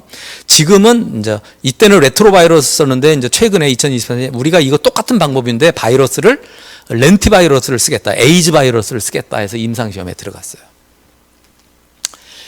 자, 이게 바로 그 에이즈 바이러스를 이용해서 이제 카티, 암을 치료하는 카티 치료제를 개발을 한 내용입니다. 아까 말씀드린 면역세포에다가 이 면역세포가 암세포를 효과적으로 죽일 수 없기 때문에 이제 혈액암이 계속해서 이제 혈액암 환자들이 죽는데 이 혈액암에다가 그 혈액암에 발현하는 항원을 인식하는 카라고 하는 그러니까 카이메릭 안티젠 리셉터를 발현을 해서 T세포를 만들면 어떻겠느냐 해서 에이즈를 일으키는 바이러스에다가 에이즈를 일으키는데 관여하는 유전자는 다 없애버리고 여기에 암세포에 발현하는 단백질에 가서 붙는 단백질 항체 일부를 여기다가 만들어내는 거죠. 그리고 여기에 이렇게 다른 단백질들을 연결시켜서 얘가 이걸로 암세포에 가서 붙으면 신호가 이렇게 전달이 돼서 이 면역세포가 암을 죽이는 물질을 분비하게 만드는 겁니다. 그래서 이 바이러스를 가지고 이 환자의 T세포를 꺼집어내서 T셀에다가 이 에이즈 바이러스를 감염시키고 이 감염된 T셀을 다시 환자한테 집어넣는 거죠. 그래서 이 환자가 지금 10년 암 치료받은 지 10년이 됐는데 살고 있고요. 지금 현재 이러한 카티 세라피는 완치율이 한 70% 정도, 70% 되고, 그래도 부작용이 있기 때문에 그 부작용을 좀 줄이기 위해서 많은 연구를 해서 지금 현재 NK 셀에다가 카를 집어넣는다든지 매크로페지에다 칼을 집어넣는다든지 하는 그런 연구들이 지금 많이 또 진행이 되고, 많은 회사들이, 스타트업 벤처들이 이제 이런 거를 개발하겠다고 하고 있고, 또한 이거는 지금 다 혈액암을 대상으로 하는 건데 솔리드 튜머에도 이 카티 세라피를 적용해 보겠다라고 하는 연구들이, 많은 연구들이 지금 진행이 되고 있습니다. 예. 그래서 이러한, 이거 이제 유전자 치료인데요. 이렇게 해서 유전자 치료제가 지금 품목 허가를 받은 리스트들입니다. 그래서 이러한 암도 있고요. 암이 아닌 유전성 질환, 그러한 그 유전 대사 질환, 뭐 유전 퇴행성 질환, 이런 옛날에는 불치병으로 여겨졌던 이러한 질환들이 이제는 유전자 치료에 의해서 치료가 되고 있는 거고요. 그래서 이제 우리가 이제 모달리티라는 말을 많이 쓰게 되는데, 그래서 처음에는 저분자 화합물, 항체, 뭐 단백질 이런 것들이 모달리티였는데, 요즘은 셀 앤 진 세라피, 그 다음에 그 ADC 뭐 이런 것들이 모달리티가 되고, 이제 최근에 타겟티드 프로틴 데그레데이션이라고 하는 이러한 모달리티가 또 새로 나오게 됐습니다. TPD라고 하는데, 왜냐하면은 우리가 타겟팅 할 수 있는 단백질이 우리 사람이 갖고 있는 단백질의 20%밖에 안 됩니다. 이런 걸 우리가 드러거블 프로틴, 드러거블 타겟이라고 하는데 80%는 드러거블 하지 않아요. 그러니까 개발할 수가 없는 거죠. 그러면 이러한 드러거블 하지 않은 단백질을 타겟하려면 어떻게 하느냐? 그러면 가서 얘네들을 타겟해서 이니비션은 못하니까 얘네들을 없애버리자, 데그레데이션 시켜버리자 하는 거죠. 그래서 타겟티드 프로틴 데그레데이션에서 TPD라고 합니다. 이거를 뭐 요즘 신문 기자들이나 이런 사람들은 몰레큘러 글루, 분자, 풀 뭐 이렇게 얘기를 합니다. 그래서 이 표적 분해가 되는 거고, 이제 가장 최근에 나온 새로운 모달리티입니다. 그래서 아까 항체처럼, 항체는 아니고 저분자 물질이나 뭐 이런 걸로 타겟 단백질에 바인딩하는, 그러니까 원래는 이게 이 저분자 물질이 바인딩해서 얘를 이니비션 하면은 그냥 저분자 그 화합물 신약으로 개발하면 되는데, 바인딩을 하지만 얘를 이니비션은 못 해요. 오케이, 좋아. 바인딩만 해줘. 그러면 여기에다가 링커에서 요번엔 얘를 데그레데이션 시킬 수 있는 거를 리크루팅 하는 거를 붙입니다. 그러면은 얘가 타겟 단백질에서 바인딩 하면은 얘가 얘를 데그레데이션 시킬 수 있는 시스템을 리크루트 해와서 얘를 없애버리는 겁니다. 이런 것들을 우리가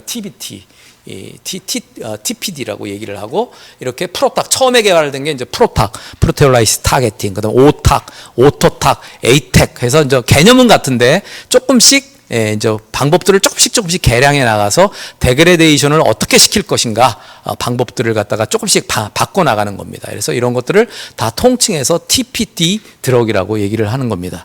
이제 이게 가장 최근에 새로운 모달리티라고 보시면은 되고요. 이렇게 TPD 드럭을 개발하겠다고 하는 회사들입니다. 우리나라 주요 제약사들, 우리나라는 제가 좀 제외했습니다. 이게 이제 외국의 제약사들이 어떤 회사들의 기술들을 라이센싱해서 개발을 하는지, 지금 지금 1상 2상에 들어가 있는 이러한 TPD 드럭들입니다.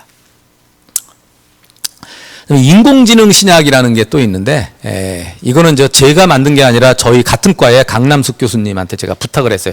슬라이드 한 몇 장만 만들어 달라고. 제가 이제 아마 작년에 생명공학 백서에 AI 신약 집필을 하셨어요. 강남숙 교수님이. 그래서 이제 그분한테, 야, 이거 좀 알아듣기 쉽게 좀 해줘. 뭐가 중요해? 그랬더니 일반적으로 신약 연구를 할 때는 많은 연역적 연구, 귀납적 연구를 해야 돼요. 이 기간이 굉장히 길죠. 근데 AI를 이용하면은 하이포테시스, 그냥 한번 가설을 세우고 그냥 컴퓨터를 돌려서 끝나는 겁니다. 이 연역적 연구, 귀납적 연구가 필요 없는 거죠.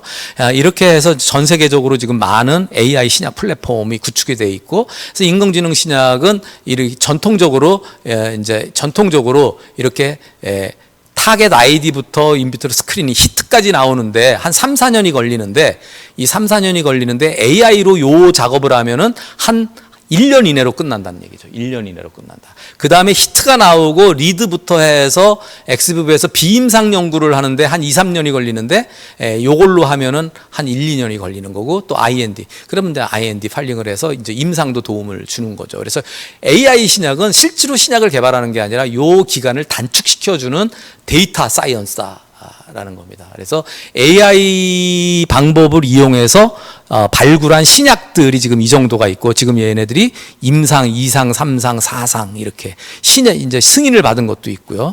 4상까지 간 것도 있고 이렇게 되는 겁니다. AI 신약. 그래서 이 모달리티별 신약, 그래서 모달리티가 저분자 물질, 항체, 펩타이드, ADC, 백신, 뭐 드럭 컨주게이트, 진 세라피 이런 게 있습니다. 그래서 우리나라는 어떤 것들이 지금 개발이 되고 있는가? 당연히 스몰 몰레큘이 제일 많죠. 아직은 KDDF 과제에서도 보면은 거의 요 세 개가 이제 대부분을 차지하고, 항체, 스몰 몰레큘, 진 세라피가 이제 세 개를 차지하고, 글로벌 파이프라인도 보면은 글로벌 파이프라인도 이제 요 정도가 되고 있습니다. 예. 그래서 대부분 신규 모달리티는 사실은 암을 대상으로 합니다. 암을 대상으로 합니다. 그러니까 웬만한 약들은 다 증상 이렇게 하는데, 우리가 손을 못 대는 질병들이 있죠. 아까 말씀드렸듯이 유전병인데 방법이 없는 질환들이 그게 한 4,000개에서 6,000개가 됩니다. 그 질환들이. 그러니까 우리가 손을 못 대는, 지금도 손을 못 대는 질환들이, 그거를 누가 하느냐? 진세라피가 한다라는 겁니다. 그 질환들은 진세라피가 지금 이제 들어와서 계속해서 연구들을 하고 치료제를 개발하고 있는 거죠. 그러니까 조금 다릅니다. 그래서 다른 모달리티하고 진세라피는, 다른 모달리티들은 주로 암이라든지 뭐 이제 증상을 완화하거나 뭐 이런 건데, 진세라피는 우리가 손을 못 대고 있는 언큐어러블, 그러니까 난치성 그런 유전자가 관련된 대사질환, 퇴행질환 이런 것들을 이제 완치시킬 수 있는 치료 방법이라는 거고요.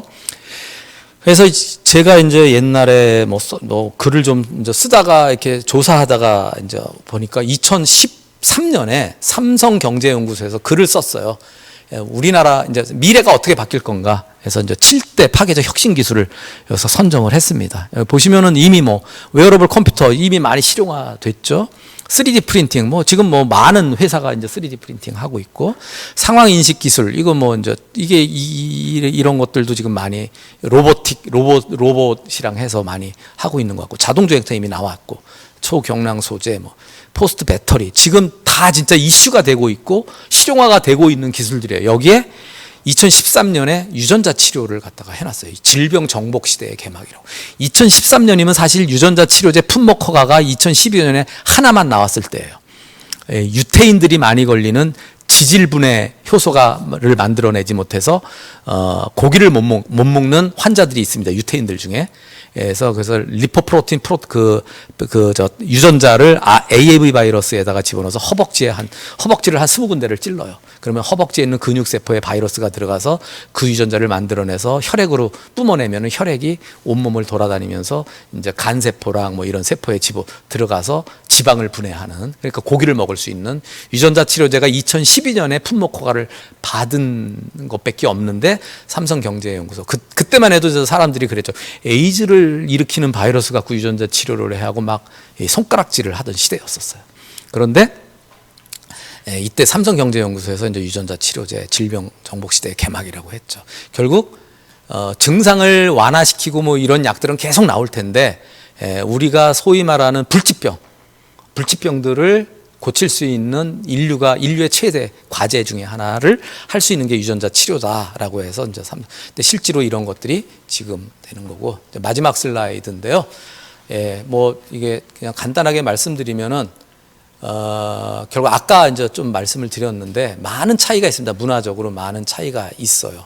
그러니까 우리나라의 중앙약심과 FDA의 어드바이서리 커미티가 굉장히 이러한 차이들이 있고요. 그러니까 우리나라 중앙약심이 그러니까 우리나라 FDA가 못한다라는 게 아니라 이미 리소스가 달라요. 인적 리소스, 사람도 모자르고, 예산도 모자르고, 이러기 때문에 지금은 이럴 수밖에 없고. 그 다음에 우리나라에서는 임상시험하거나 이러다가 사고 나면은 바로 FDA에 책임을 묻잖아요. 미국은 전혀 그런 거 없습니다. FDA 책임 하나도 안 집니다. 100% 스폰서가 책임을 지는 거고요. 공무원들 책임 하나도 안 져요. 미국에서 시작 개발하다가 사고 나면 전혀 책임을 안 집니다. 이런 여러 가지가 다르기 때문에 뭔가 적극적인 행정을 할 수가 없는 거죠. 굉장히 보수적으로 볼 수밖에 없는 거고, 그 다음에 이렇게 보안을 충실히 해야 됩니다. 그러니까 아까도 말씀드렸지만 미국은 완전히 공개, 회의고요. 기업 자문 전문가도 위원회에 참석을 하고, 왜냐하면 니네 A라는 회사가 풋모커가 신청을 했는데 그 회사 자문위원이 여기 커미티에 들어올 수가 있어요. 어드바이서리 커미티는 2년 임기인데 특별 공무원이에요. 그래서 돈도 받고 공무원 그 수칙을 그 규정을 준수해야 돼요. 어드바이서리 커미티가. 그러니까 그런데도 그 회사의 자문위원도 거기 들어올 수 있어요. 왜냐하면 이 커미티에서 이렇게 얘기하는 거를 더 잘 전달해라, 그 회사에.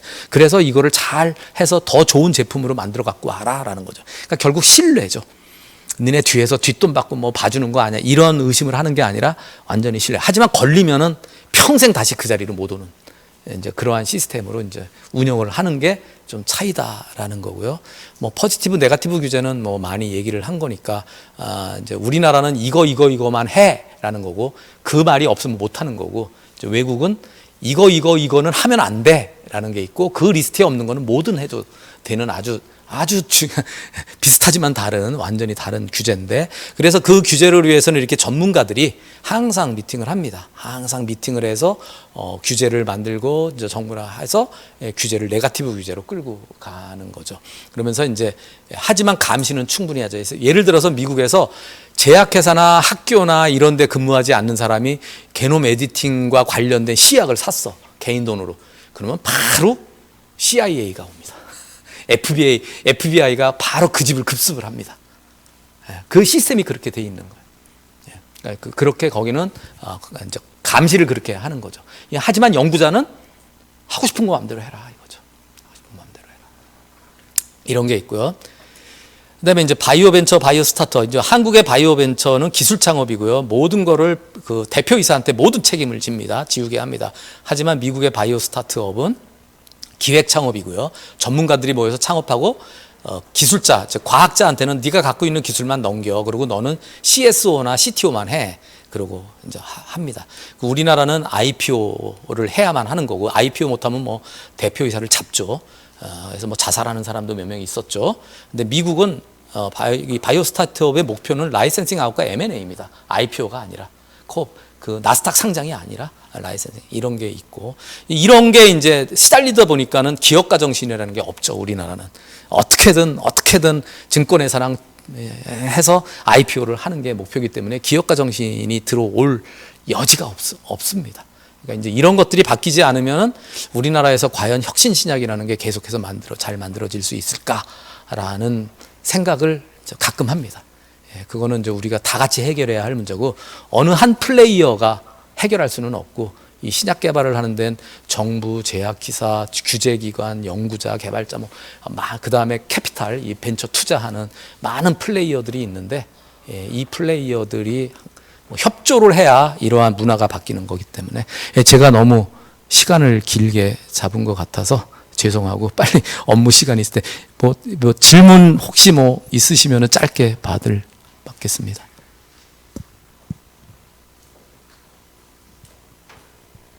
네.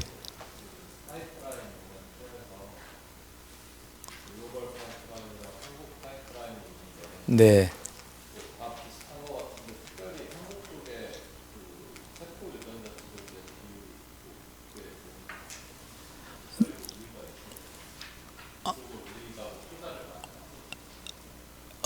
사실 세포 치료제는 굉장히 많이 투자를 했죠. 줄기세포 해서 세포 사업단부터 해서. 근데 유전자 치료제는 한 번도 대형 사업단이나 이런 걸로 투자를 한 적이 없고, 다 자생을 한 건데, 이게 이제 우리가 지난 정부부터 첨단 바이오라는 말이 생기고, 또 특히 첨단 재생 바이오법이 생기고 하면서 세포 치료제만 가지고는 법을 만들기도 그렇고 투자를 하기도 어려우니까. 왜냐하면 세포 치료제만 가지고는 사실 성과가 그동안 별로 없었으니까. 전 세계적으로도 그렇고요. 근데 이제 결국 유전자 치료제가 들어와야 된다라는 게 있어서, 첨단 재생 바이오뿐만 아니라 바이오법을 만들 때 여러 가지를 할 때 이제 유전자 치료제가 들어가기 시작했어요.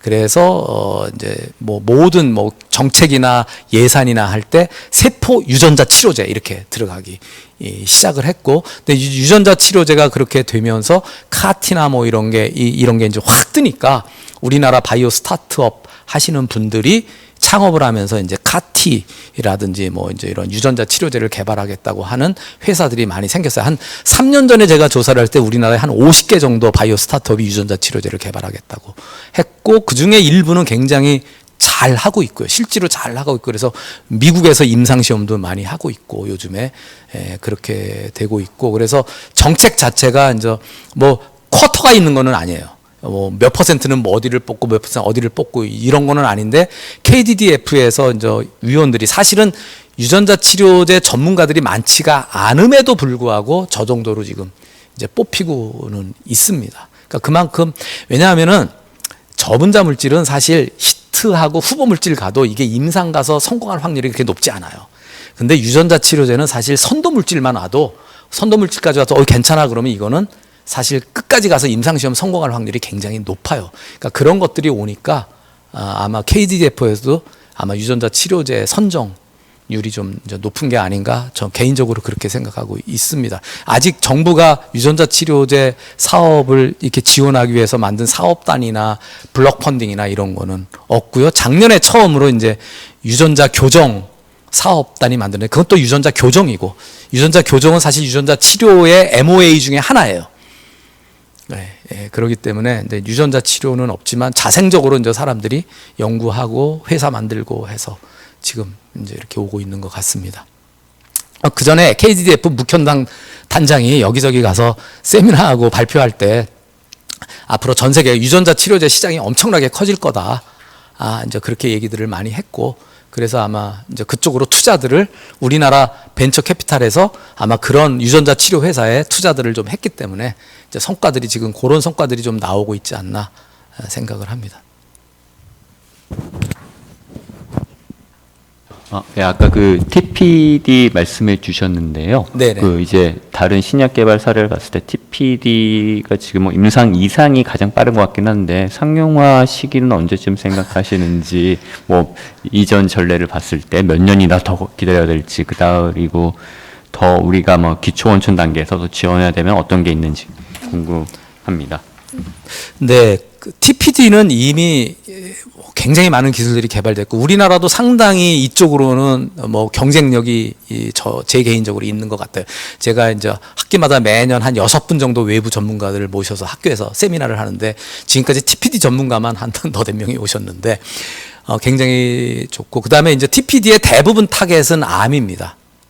근데 이제 항암제는 기존 치료제보다 오버롤 서바이벌이라고 하는데, 생존 기간, 오버롤 서바이벌이 한 3개월만 연장돼도 허가를 내줘요.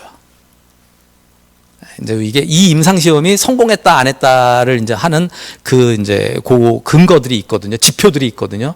오버롤 서바이벌이 그 비교하는 기존의 약보다 한 3개월 정도 올라갔다 그러면은, 왜냐하면 거기는 말기 암 환자분들은 그 3개월이라는 시간이 엄청난 거기 때문에. 근데 TPD를 하게 되면은 우리가 일단 타겟이 많아요. 아까도 말씀드렸지만 전체 우리가 갖고 있는 단백질 중에 80%가 언더러거블 타겟이니까 타겟이 많고 해서 완치를 시키는 개념이 아니라 생존율을 어느 정도만 연장만 시켜줘도 이거는 성공이라고, 임상 성공이라고 보기 때문에, 분명히 저거는 이제 임상 이상이 갔지만 3상 가고 품목 허가를 받을 거라고 저는 생각을 해요. 하지만 완치는 아니죠. 그러니까 결국 몇 개월 먼저 하는 건데, 글쎄요 언제쯤 그게 뭐 신약이 될지 모르는데, 그 미국 FDA의 그 FDA 커미셔너가 3년 전, 2년 전에 예상을 했어요. 미국에서 1년에 신약 품목 허가를 받는 게 작을 땐 30개, 많으면 50개 정도가 신약으로 허가를 받아요. 그러니까 품목 허가로 팔 수 있다. 임상시험이 아니라, 임상시험은 유전자 치료 같은 건 1년에 한 200건이 IND 파일링이 되는데, 신약 허가는 30에서 50건인데 그 중에 10개 정도가 유전자 치료제일 거다라고 얘기를 했고, 그 다음에 이제 항체 신약이 또 그 뒤를 이을 거다, 아니면 이렇게 얘기를 했는데, 아직까지 FDA에서 TPD에 대한 그거는 나오지 않았어요. 근데 제 생각에, 왜냐하면 일단 타겟이 암이고, 그 다음에 암 치료제라면 아까 말씀드렸듯이 뭐 몇 개월, 한 뭐 4개월에서 6개월만 연장이 돼도 그거는 허가를 받을 수 있기 때문에, 그거는 분명히 아마 이제 시판되는 치료제가 나올 거라고 생각을 하고 있습니다. 언젠지는 저도 잘 모르겠습니다. 예. 그리고 다른 질문 하나 더 있는데요. 이제 지금 이제 신약들의 개발 또는 기작의 이론을 설명해 주시면서 상당히 정교하게 디자인해서 개발하고 있는 모습을 보여주셨는데, 그럼에도 불구하고 이렇게 개발돼서 현장에 쓰이는 신약이 왜 100% 효과를 발휘 못하는지, 그거를 그렇게 발휘 못하게 하는 요인은 어떤 게 있다고 추정하시는지, 더 나가서 저희가 과학적으로 그런 요인까지도, 방해하는 요인들까지도 없애고 신약의 뭐랄까요, 효능을 100%에 가깝게 더 업그레이드 시킬 수 있으려면 어떤 기술을 더 개발을 해야 하는지 궁금합니다. 좀 어려운 이게 이제 증상을 완화하는 약이 있고 정말 완전히 정말 완전히 치료를 하는 약이 이제 이렇게 있는 거고, 약을 개발할 때 제일 중요하게 생각하는 거는 베네핏 리스크 레시오예요. 그러니까 환자가 어느 정도 혜택을 보느냐죠. 그 혜택은 아까도 말씀드리지, 그러니까 라이프 퀄리티 2를 만점으로 봤을 때 내가 이 병이 있을 때 내 라이프 퀄리티가, 퀄리티 오브 라이프가 한 0.2야. 근데 내가 이 약을 먹으면은 내가 한 0.4가 될 수 있어요. 0.5가 될 수 있어. 그래도 그거는 약으로 개발이 되는 겁니다. 그러니까 그 약효가 어떤 사람한테는 그 약 똑같은 약인데 어떤 환자는 내가 0.6까지도 올라가는 사람이 있고, 어떤 환자는 먹어도 0.3 뭐 요 정도 되는 사람. 그거는 굉장히 이제 베리에이션이 있다라는 얘기지만, 완치를 시키지 못해도 약으로는 효용성이 있다라고 해서 이제 팔릴 수가 있는 거죠. 약이 효과가 있다 없다는 사실 굉장히 그 스펙트럼이 넓은 거죠. 완치를 시키는 거냐 아니면은 내가 좀 그 증상을 완화시키는 거냐, 뭐 이런 개념이 있는 건데, 이제 그래서 사실은 품목허가를 받았다는 얘기는 어느 통계적으로 어떤 환자들한테는 효과가 있다라는 거죠. 효과가 없는데 사실은 나중에 취소가 되거나 위드드로우 되는 거는 부작용 때문에. 그래서 이제 그런 약들은 임상 4상까지 하게 되죠. 품목허가 받은 데에도 4상 하면서 계속 봐라. 그런 약들도 있는 거니까. 그래서 이제 약효가 없다라고 하는 거는 사실 굉장히 어떻게 얘기하기가 어려워요. 그러니까 이제 품목허가를 받은 건 다 약효는 있다. 아주 극소수의 예외를 제외하고는 있다라는 거고. 근데 그 약이 정말 그 질병을 완치하는 거냐, 아니면은 어느 정도 증상 완화만을 해서 지속적으로 내가 약을 복용해야 되고 치료를 받아야 되고 돈도 계속 들어가야 하는 약도 있고, 한 번만 받으면은 뭐 10년, 20년을 그냥 퀄리티 오브 라이프를 0.9, 1.0으로 가서 하는 약도 있는 거죠. 근데 유전자 치료는 후자고 나머지들은 대부분 전자일 거고. 그래서 카티가 일부 혈액암에서 한 번 치료하면은 완치율이 뭐 65%, 70%라고 하는데, 사실은 그 완치가 됐다라는 거는 일부 기간이고, 일부 기간에는 그 환자한테 그 암 환자가 안 보여요. 그러니까 완치라고 판정을 내리죠. 근데 그 완치된 환자의 한 또 반 이상이, 한 60%, 70%가 한 2년, 3년 안에 재발을 합니다. 그럼 또 다른 치료를 받아야 되지만, 하지만 옛날에는 그 치료제가 없었을 때는 그냥 한 달, 두 달 후에 죽었을 사람이 카티 치료를 받아서 몇 년을 산 거죠. 그리고 또 치료를 받아야 되겠지만. 그러니까 완치는 아니죠. 그러니까 약의 종류나 대상 질환에 따라서 어디까지 치료가 되는 거를 이게 약의 효과가 있다라고 보는 거네요. 다 사실은 다르다라는 거고. 그래서 질환에 따라서 뭐에 따라서 그 베니핏과 리스크에 대한 어떤 그 적용이 굉장히 달라져야 되는 거고. 그래서 이제 하여튼 그렇습니다. 그래서 약마다 달라요. 임상시험을 성공해서 품목허가를 내주느냐 안 내주느냐 기준들이 다 이제 다르기 때문에, 만약에 정말 완치율을 더 이제 연구를 해야 되고, 그래서 프리시즌 메디슨이라는 게 이제 암에만 되는데, 암뿐만 아니라 다른 질환에도 그 각 개인 환자의 유전적 특징이라든지 에피제네틱한 어떤 특징들을 해서 그 약 중에서 이 약이 요런 유전형을 갖고 있는 사람한테는 효과가 별로 없었는데 요런 유전형을 갖고 있는 환자한테 하면은 효과가 좋다. 이제 이게 사실은 퍼스널라이즈드 메디슨이거든요. 이제 그런 것들이 지금 되고 있는 거죠. 각 뭐 10,000명, 20,000명을 갖다가 코호트 잡아가지고 쭉 연구를 해서 그 개개인별의 유전자형을 나누고, 이런 환자들의 유전자 특징이 어떤 특징들이 있고, 그러면 뭐 MOA 중에 어떤 MOA는 잘 듣고 어떤 MOA는 잘 안 듣고 이제 이런 거를 볼 수가 있죠. 그러면 동일 질환에서도 MOA가 조금씩 다른 약들이 있는데 어떤 약을 쓰는 게 이 사람한테 좋을지, 이런 거를 이제 골라내게 되면은 치료 그 효과라는 게 이제 확 올라가게 됩니다. 그래서 예를 하나 들면은 얼마 전에 이제 미국에서 임상시험 실패라고 알려진 유전자 치료제가 있었는데, 보니까 IDH1이라는 유전자가 돌연변이가 있는 환자들은 100% 완치가 되는 거예요. 그거를 이제 정밀의학 이제 그걸로 이제 발견을 하는 거죠. 그래서 이제 동반 진단을 하는 거죠. 그 다음에 그래서 요번 5월 달에 다시 그 회사는 망했고 그 회사는 다른 데로 팔려갔어요. 그 정밀의학 하는 회사가 그거를 사가지고, 왜냐면 걔네는 저 유전자 동반 진단하면 되겠네 해서 그 회사 사간 회사가 요번 5월 달에 다시 임상 이상을 시작했어요. 똑같은 치료제, 유전자 치료제를 가지고. 대신 대상 환자는 그 IDH1 뮤탄트 환자만 한다. 그러면 뭐 거의 성공 확률이 90% 100% 완치가 되는 거죠. 암은 없어지면 없어지는 거니까. 예, 뭐 그런 식으로 해서 하니까 결국 정밀의학이 지금은 거의 암 환자를 대상으로 하는 정밀의학이 되지만 앞으로는 암뿐만 아니라 다른 질환들에 대한 그 정보들도 그 각 개개인의 유전자형이 어떠면 그러니까 여러분들 어떤 사람은 커피 한 잔 마시면은 막 가슴 두근거리고 뭐 이러잖아요. 어떤 사람은 하루에 5잔을 마셔도 까딱 없는 사람이 있거든요. 그 다 관련 유전자가 이미 다 알려져 있거든요. 그 우리가 그거를 이제 SNP라고 하거든요. 싱글 뉴클레오타이드 폴리모르피즘이라고 하는데, 유전자 염기 서열이 조금만 달라도 그러한 거에 대한 반응이 엄청나게 달라지는 경우가 많아요. 그러니까 그런 연구들을 지금 엄청나게들 하고 있는 거죠. 그래서 지금은 이제 앞으로는 이럴 거예요. 나 지금 머리가 아파. 뭐 다 지금은 타이레놀 먹잖아요. 예. 근데 이제 앞으로는 타이레놀의 종류도 종류별로 나올 수 있다. 어떤 유전자 이런 거를 하고. 이제 이렇게 되면 훨씬 더 약의 효과를 좀 향상시키지 않을까. 그게 이제 프리시즌 메디슨인 거고, 더 넓게. 다시 결론적으로 지금은 암에 국한되어 있지만 이게 암이 아닌 질환에도 이 프리시즌 메디슨의 개념이 적용되고 그 데이터들을 지금 모으고 있거든요. 그래서 그런 게 이제 약 개발하는데 아마 도움이 되고, 실제로 약 회사에서는 이미 개발한 약인데 그렇게 임상 시험을 했는데 한 10%밖에 효과가 없었어. 그래서 이제 못 팔고 있던 약들을 이제 프리시즌 메디슨을 통해서 그러면 요런 유전자형을 갖고 있는 사람한테 주면 되겠나 하는 개발들이 지금 실제로 되고 있습니다. 그래서 이제 그게 다시 시장에 나오는 거죠. 그러면 그 약들이. 그러니까 결국은 그래서 과기부에서 그러면 어디에 지원을 해줘야 되느냐? 사실은 기초가 제일 중요한 거죠. 예. 기초, 넓은 기초 분야가 계속 발전을 하면은 걔네들끼리 또 융합을 해서 또 다른 기술들이 나오고 또 다른 인포메이션들이 나오고 하는데, 그래서 TPD는 이미 뭐 많은 제약회사들이 KDDF나 이런 데서 연구비를 많이 받아서 하고 있는 걸로 알고 있습니다. 죄송합니다. 그리고 제가 과기부가 어디에 어떻게 지원을 해주는지에 대해서는 제가 뭐 여기서 답변을 드리기가 제가 갖고 있는 게 별로 없습니다. 예. 네, 그러면 여기서 마무리하겠습니다. 예. 감사합니다.